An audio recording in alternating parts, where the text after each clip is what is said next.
슬기로운 신앙생활은 말 그대로 신앙이 삶이 되는 겁니다. 믿음이 현실이 되는 겁니다. 이게 슬기로운 신앙생활입니다.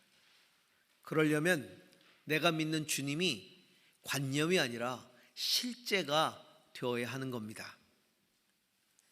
이 실제적인 믿음을 갖는 데 있어서 가장 중요한 영적 사실이 있다면 주님이 살아계시다는 겁니다. 내가 믿는 그 주님이 부활하셔서 지금 나와 함께 하신다는 겁니다. 이게 실제적인 믿음을 갖는 데 있어서 가장 중요한 사실입니다. 왜냐하면 우리는 사실을 믿을 때 실제적인 믿음이 되기 때문입니다. 우리는 사실을 믿는 성도들입니다. 주님은 부활하셔서 우리와 함께 계십니다. 그렇기 때문에 슬기로운 신앙생활을 한다는 것은 그 부활하셔서 지금 나와 함께 하시는 그 주님과 날마다 동행하는, 그 살아계신 주님과 날마다 동행하는 실제적인 믿음을 갖는 겁니다. 우리는 이것을 가르쳐서 신령한 믿음이라고 이야기합니다. 여러분, 신령한 믿음이 뭡니까? 못 보는 걸 보는 것, 남이 못하는 걸 행하는 것, 물론 그것도 신령하죠. 그러나 그것보다 더 중요한 신령한 믿음은 살아계신 주님과 동행하는 겁니다. 이거보다 신령한 건 없습니다. 실제적이고 신령한 믿음이라는 건 하나님의 은혜를 날마다 내 삶 속에서 동행하면서 경험하는 거죠. 제가 지난 주간에 고난주간이었지만 하루 그 약속 때문에 철원 주빌리를 강의차 다녀왔습니다. 근데 강의하러 갔다가 한 탈북민 목회자를 만났습니다. 이야기를 나누는 중에 간증을 들었습니다. 간증의 내용은 이렇습니다. 본인이 임지를 결정하고 어디에 부임하기로 했다는 거예요. 그리고 이제 그 부임할 날을 기다리면서 계속해서 기도를 하고 있는데 하나님께서 그 주간에 계속해서 반복해서 그 임지로 가지 못하도록 막으시더라는 거예요. 마치 사도 바울이 소아시아 전도를 할 때 가로막고 유럽으로 건너가게 했던 것처럼 계속해서 매일마다 성령께서 막으시더라는 거예요. 가지 말라고, 거기 가지 말라고. 그 며칠간을 막으시던 하나님께서 DMZ에 교회를 개척하라 이렇게 명령하셨다는 거예요. 너의 임지는 거기가 아니라 DMZ에 교회를 개척하는 것이다. 너무 난감했다는 거죠. 아무런 준비도 하지 않고 있었기 때문에. 특히 교회를 하려면 교회를 할 수 있는 재정이 필요하잖아요. 그래서 아무 준비도 되어 있지 않아서 어떡합니까? 기도만 했다는 거죠. 그런데 어떤 분이 차를 타고 가다가 이 탈북민 목사님을 아는 그 목사님을 느닷없이 방문을 했다는 거예요. 그러면서 하나님께서 지금 내가 가지고 있는 이 헌금을 북한 선교를 위해서 드리라고 이야기를 하면서 당신께 전해 주라고 했다는 거예요. 근데 이 목사님이 느닷없이 그 헌금을 받아들었는데 보니까 헌금이 꽤 큰 액수더라는 거죠. 그래서 막 떨려가지고 이걸 어떻게 해야 되나. 그러다가 이 탈북민 목사님이 생각났다는 거죠. 그래서 그 목사님 말 너무 겁이 나가지고 얼른 불렀다는 거예요. 내가 이렇게 큰 헌금을 받았는데 떨려서 내가 가질 수 없다. 이거는 당신이 북한 선교를 위해서 써야 될 헌금인 것 같다. 그래서 그걸 드리더라는 거예요. 그래서 그 헌금을 받아 들고 나중에 보니까 이 헌금의 비용이 액수가 그 DMZ 안에 교회를 할 때 얻어야 될 건물의 비용이더라는 거예요. 그 건물 비용이 딱 맞는 액수를 하나님이 보내주신 거예요. 그 간증을 하는 거예요. 그러면서 눈물을 주룩 흘리시더라고요. 그리고 하시는 말씀이 살아 역사하시는 하나님이 두렵습니다. 살아 역사하시는 하나님이 두렵다는 거예요. 여러분, 우리의 주님은 살아 역사하십니다. 그렇기 때문에 내가 가져야 할 신령한 믿음이라는 건 부활하셔서 지금도 살아 역사하시는 그 주님과 동행하는 믿음, 이것이 신령한 믿음인 것이죠. 그렇다면 그 살아계신 주님과 동행하는 그 믿음은 구체적으로 어떤 믿음이어야 할까요? 오늘 우리가 읽은 성경은 우리가 주님과 살아 역사하시는 주님과 동행하는 믿음에 대해서 우리에게 깨닫게 해줍니다. 그 첫 번째입니다. 자, 14절에서 16절을 같이 한번 읽겠습니다. 그러므로 나는 우리 아버지께 무릎을 꿇고 빕니다. 하나님께서 하늘과 땅에 있는 각 족속에게 이름을 주신 분이십니다. 자, 16절, 아버지께서 그분의 영광의 풍성하심을 따라 그분의 성령을 통하여 여러분의 속사람을 능력으로 강건하게 하여 주시고. 첫 번째 주님과 동행하는 믿음이라는 건요, 우리의 속사람이 성령의 능력으로 강건해지는 것, 성령 충만함으로 우리의 속사람이 강건해지는 것이 바로 주님과 동행하는 믿음이라는 겁니다. 바울 사도가 에베소 제자들을 위해서 기도하면서 이 살아계신 주님과 동행하는 믿음을 위해서 기도하고 있거든요. 그런데 그 첫 번째가 뭐냐면 성령의 능력으로 속사람이 강건해지기를 구하고 있는 거예요. 속사람이라는 건 주님을 믿는 내 자신을 말하는 거죠. 우리는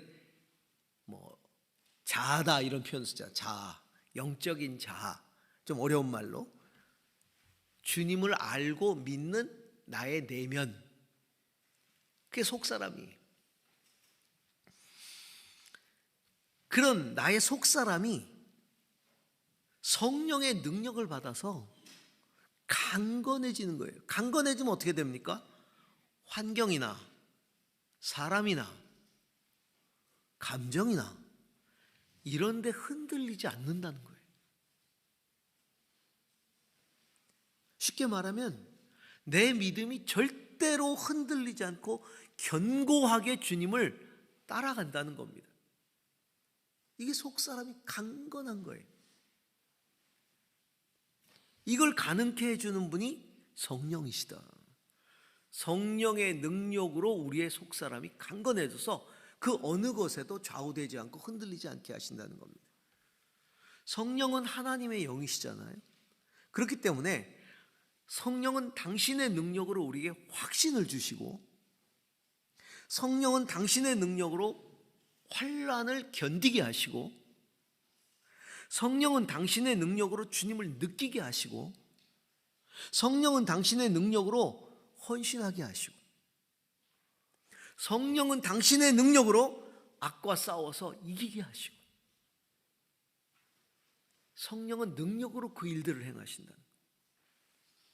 그렇기 때문에 우리는 성령의 능력으로 강건해져야 이 모든 것들을 경험하게 되는 거죠. 그리고 더욱 주님과 동행하게 되는 겁니다. 그러므로 우리는 성령을 가까이 해야 합니다.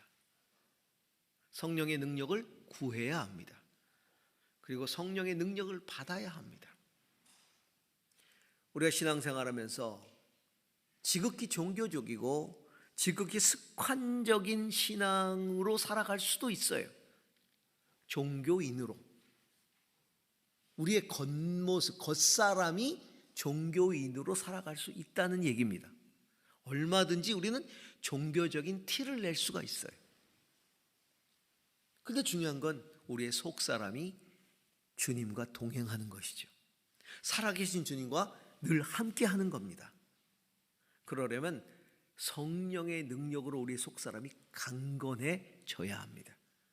그래야 우리는 흔들리지 않는 변하지 않는 그런 신앙생활을 할 수 있는 겁니다.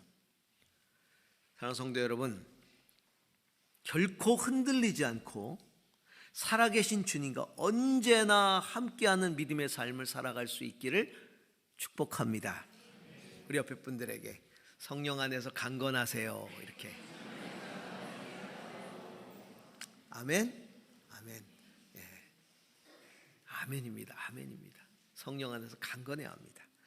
두 번째로 살아계신 주님과 동행하는 믿음은요, 주님이 내 삶의 진짜 주인이 되시는 겁니다. 동행한다는 건 우리가 주님을 주님이라고 부르잖아요. 주님으로서 동행해야 되는 것이죠. 자, 17절 말씀 함께 읽습니다. 믿음으로 말미암아 그리스도를 여러분의 마음속에 머물러 계시게 하여 주시기를 빕니다. 여기까지. 믿음으로 말미암아 그리스도를 여러분의 마음속에 머물러 계시게 하여 주시기를 빕니다. 주님을 우리 마음속에 머물러 계시도록 하는 믿음을 갖도록 기도하는 것이죠. 바울의 두 번째 기도는, 첫 번째 기도가 성령의 능력으로 우리의 속사람이 강건해지는 거라면, 두 번째 기도는 뭐냐면 그리스도께서 우리 마음 가운데 머물러 계시게 하는 믿음을 갖도록 기도하는 거예요. 예수 그리스도를 향한 믿음, 내가 예수님을 믿는 이 믿음은 성령께서 주시죠. 그렇죠? 성령께서 내게 허락해 주세요. 그래서 내가 믿는 거예요. 그런데 오늘 이 기도는 뭐냐면 예수 그리스도께서 내 안에 계시도록 하는 믿음이라는 거예요. 자, 예수님을 향한 믿음은 성령이 주시지만 이건 또 다른 차원의 믿음이에요. 어떤 믿음이냐면,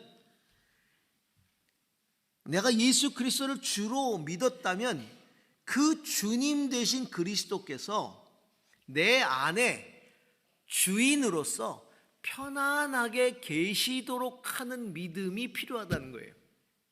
이거는 주시는 게 아니라 내가 의지적으로 결단해야 되는 거예요. 그런 믿음을 가져야 되는 거예요. 그런 믿음이 생기도록 기도해야 되는 거예요. 다시 말하면 주님, 내 안에 주님께서, 내 인생 가운데 주님께서 편안히 주인으로 계시게 내가 신앙생활하게 하옵소서라는 그런 기도예요. 우리의 믿음이 연약하다 보니까 그리스도께서 내 안에 계시면서도 나를 온전하게 다스리지 못하게 하더라 하는 겁니다. 주님이 느껴지지 않기 때문에 그럴 수도 있고요. 아니면 주님이 못 믿었기 때문에, 주님이 못 믿어요. 내가 사업을 하는데 주님께 맡겨야 되는데 내가 그 사업의 전문가야. 주님께 맡기려니까 이게 세상적인 방법대로 해야 사업이 되는데 주님의 뜻을 따르려니까 이게 주님이 못 믿어온 거예요. 주님 사업 해보셨냐?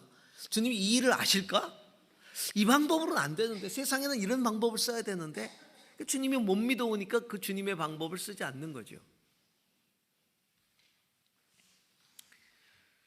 아니면 내가 내 자신을 아직도 너무나 사랑하고 더 믿기 때문에 주님이 들어오실 자리가 없는 거죠.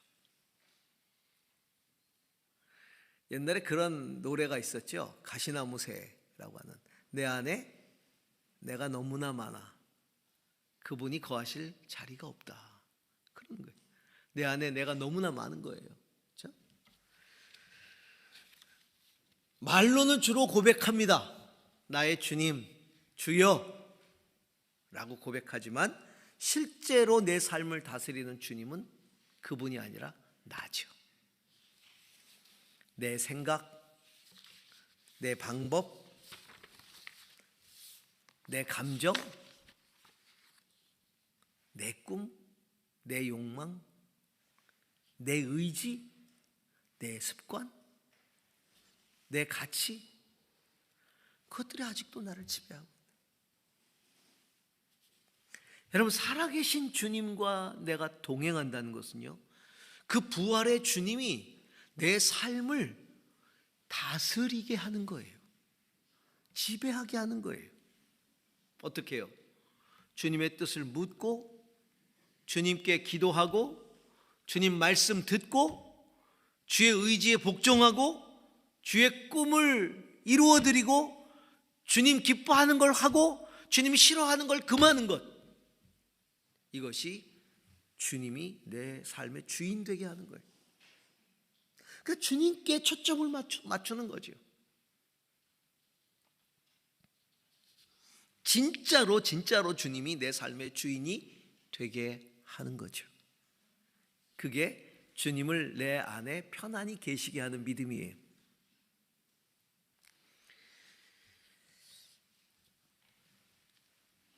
아까 예화로 들었던 그 목사님, 결국은 자기가 가려고 했던 그 교회를 포기하셨다고 해요.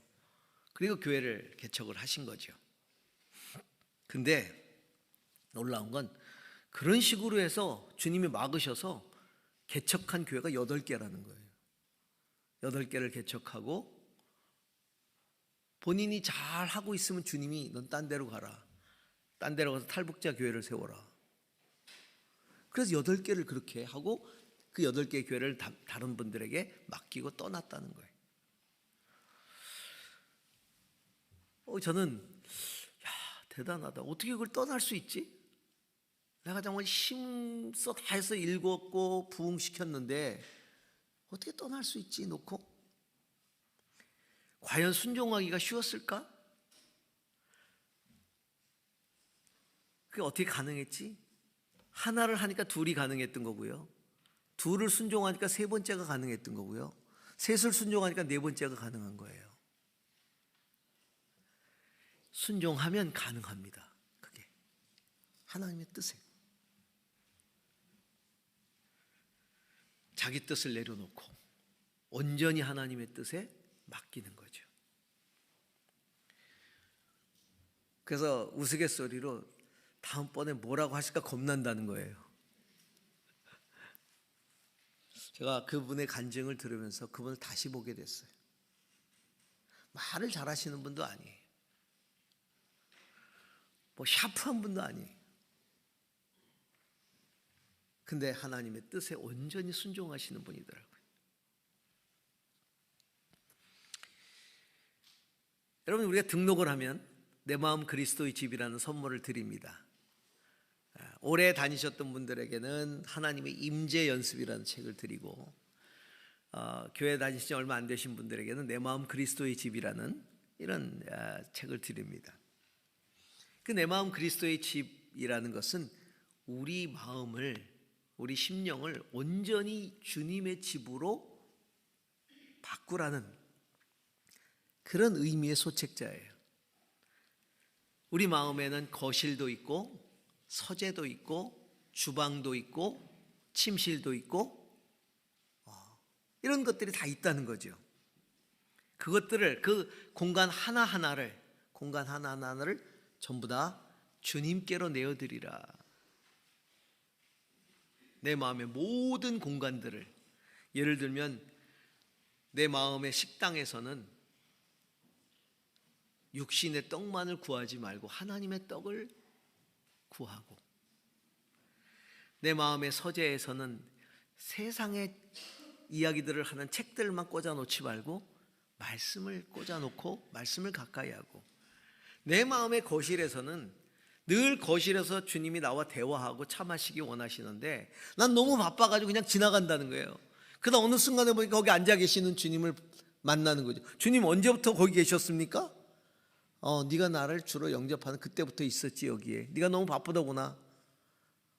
그러셨어요? 나는 너와 앉아서 차 마시면서 대화하고 싶다. 내 마음의 거실에 주님을 모시고 주님과 말씀을 나누라는 거죠. 그런 이야기들을 쭉 하면서 왜 우리가 이거를 온전히 내어드리지 못하냐 하면 주님이 거기에 그저 왔다 갔다 하는 손님이시기 때문에 그렇다는 거죠. 내 마음의 모든 공간을 주님께 내어드리려면 그게 주님의 집이 되어야 되는데 그게 안 된다는 거예요. 그럼 어떻게 하느냐? 명의 이전하라는 거예요. 내 인생을 주님께 명의 이전하라. 내 인생을 주님의 것으로 내어드리라. 명의 이전을 하라. 그 의미가 참 깊이 다가왔어요. 손님이 아닌 주인으로 편안히 내 안에 계시게 명의 이전해드려라. 내 인생은 주님의 것입니다. 내 모든 것은 주님의 것입니다. 신령한 믿음은 신령한 명의 이전을 할 수 있어야 신령한 믿음이에요. 할렐루야. 여러분 명의 이전 하셨습니까? 목소리가 왜 갑자기 작아지셨습니까? 예, 우리 옆에 분들에게 이렇게 축복합시다. 명의 이전 하셨군요. 네, 주님이 편안히 계실 거예요. 아멘. 아멘. 아멘을 왜 이렇게 명의 이전 하셨군요 하고서는 아멘을 이렇게 다 죽어가는 목소리로 아직 명의 이전 안 하셨다면 빨리 명의 이전 하시기 바랍니다. 그래야 주님이 편안히 계십니다. 마지막 세 번째는요, 18절 19절을 같이 읽습니다. 모든 성도와 함께 여러분이 그리스도의 사랑의 너비와 길이와 높이와 깊이가 어떠한지를 깨달을 수 있게 되고 지식을 초월하는 그리스도의 사랑을 알게 되기를 빕니다. 그리하여 하나님의 온갖 충만하심으로 여러분이 충만하여지기를 바랍니다. 주님과 동행하는 믿음이라고 하는 것은, 살아계신 주님과 동행하는 신령한 믿음이라는 것은 바로 주님의 사랑을 알고 그 사랑의 뿌리를 깊이 내리는 믿음이다라는 겁니다. 성령은 당신의 능력으로 우리의 속사람을 강건하게 하신다고 했죠. 성령은 하나님의 영이세요. 동시에 그리스도의 영이에요. 그러므로 성령이 하시는 일 가운데 가장 중요한 일은 뭐냐면 하나님의 사랑을 알게 하시는 일이에요. 하나님의 사랑에 붙들리게 하시는 거예요. 성령의 능력은 바로 그 사랑에 붙들리는 능력이에요. 자, 로마서 5장 3절에서 5절을 같이 한번 읽어보겠습니다. 그뿐만 아니라 우리는 환난을 자랑합니다. 우리가 알기로 환난은 인내력을 낳고 인내력은 단련된 인격을 낳고 단련된 인격은 희망을 낳는 줄을 알고 있기 때문입니다. 이 희망은 우리를 실망시키지 않습니다. 하나님께서 우리에게 주신 성령을 통하여 그의 사랑을 우리 마음속에 부어주셨기 때문입니다. 할렐루야. 성령이 우리 안에 예수님의 사랑을 부어주시기 때문에 우리가 희망의 끈을 놓지 않는다는 거예요. 그 희망은 어디서부터 오냐? 단련된 인격으로부터 오고요. 옛날 개혁 개정파는 그걸 연단이라고 표현을 했죠. 연단. 환난은 인내를 낳고 인내는 연단을 낳고 연단은 이 소망을 이룰 줄 압니다. 이렇게 번역을 했어요. 새 번역은 환난이 인내력을 낳고 인내력은 단련된 인격을 낳게 되고 그 단련된 인격이 결국은 희망을 붙들게 된다. 그 희망은 어디서부터 생기는 것이냐? 성령이 우리에게 부어주신 사랑으로부터. 성령은 우리에게 아버지의 사랑을 부어주세요. 능력으로. 그 사랑에 붙잡힌 바가 되면서 나는 소망을 갖게 되는 거예요. 그러니까 어떤 환난도 이겨낼 수 있는 힘이 생기는 것이죠. 힘이 생기는 거예요.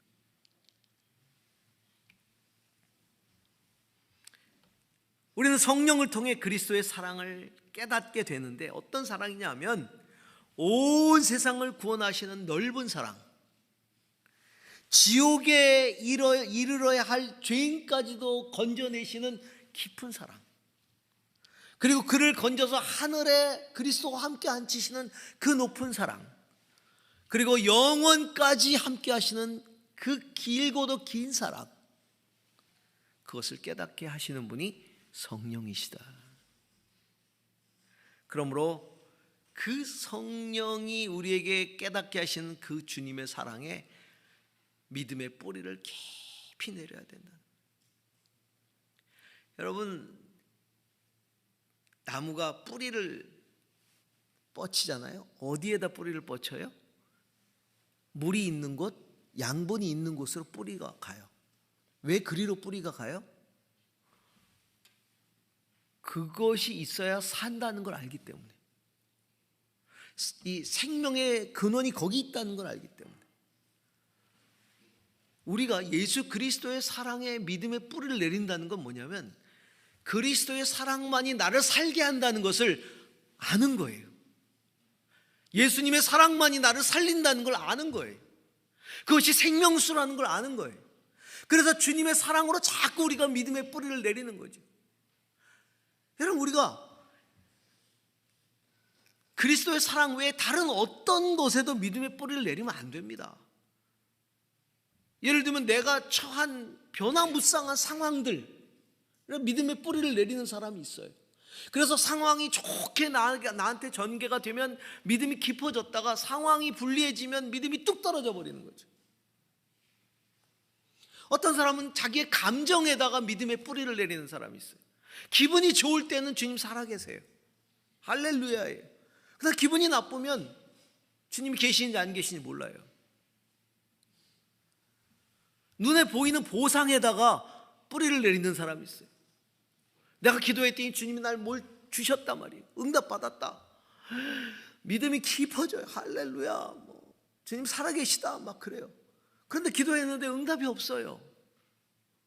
그러면 낙심해요. 그런 데다 믿음의 뿌리를 내리면 안 된다는 거예요.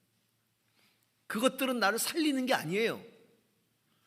나를 살리는 생수, 생명의 그 근원은 뭐냐? 그리스도의 사랑이에요. 주님이 나를 사랑하셔서 나를 위해서 십자가에 죽으시고 부활하셨다는 그 사랑만이 내 믿음을 견고케 하는 거예요. 그 사랑만이 나를 살려내는 거예요. 그래서 그 사랑의 뿌리를 내리고 그 사랑을 계속해서 내가 가까이 한다면 내 믿음은 계속해서 성장해 가는 거죠. 흔들려도 성장해 가는 거예요.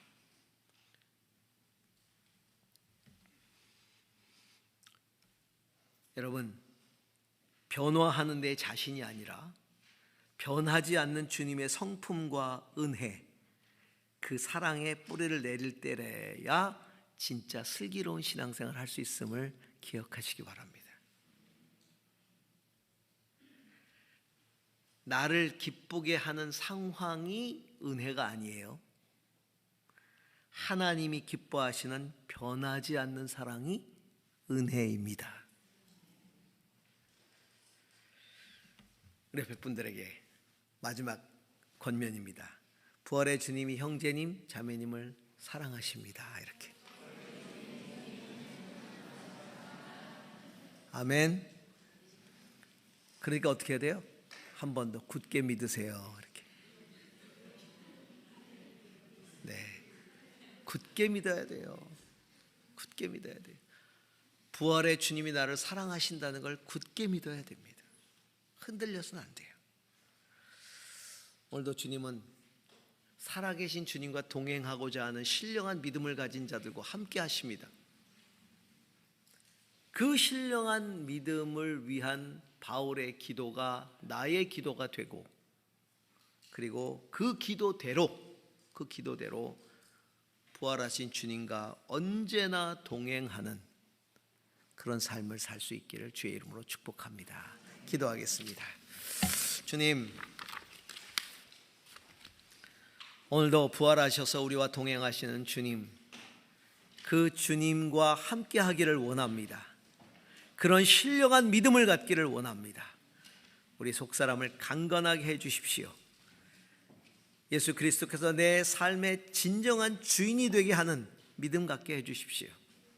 그리스도의 사랑의 믿음의 뿌리를 깊이 내려 충만케 해 주십시오. 그 은혜가 우리 안에 가득하기를 예수 그리스도 이름으로 기도합니다. 아멘.